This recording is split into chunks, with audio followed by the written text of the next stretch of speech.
மாப்பிள்ளையே வந்துட்டாரு.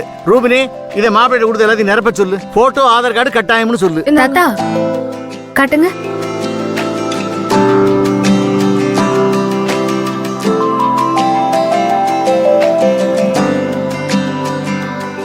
ரெடி பண்ணலாம் தாத்தா. சரிங்க மாப்பிள்ள.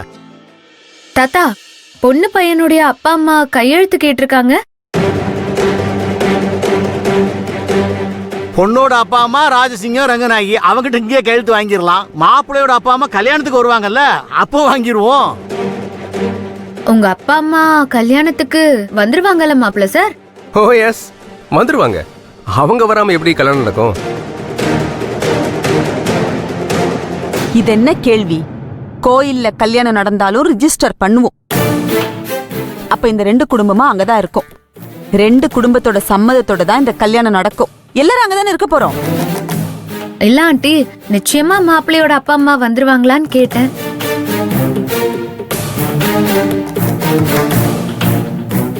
எல்லாரும் வந்திருந்து இந்த கல்யாணம் நல்லபடியா நடக்கும் நர்மதா.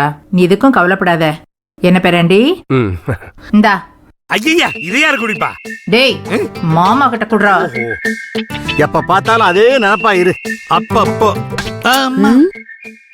அவர் கேட்டா பதில் சொல்லிதானே ஆகணும். ஏமா, வித்தவனெல்லாம் பிடிச்சு உள்ள போடுறீல, இவன் 24 மணி நேரமும் குடிச்சுக்கிட்டு இருக்கானா? இவனெல்லாம் பிடிச்சு உள்ள போடுறது சட்டத்துல இடம் இல்லையா? அப்பா புடிச்சு உள்ள போடு. தோண உடைக்கிறேன்.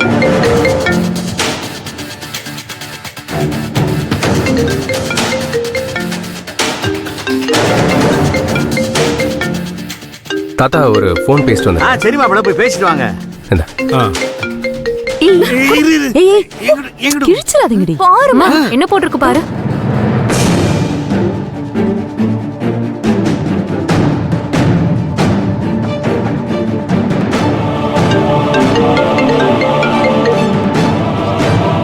சொல்லுங்கப்பா.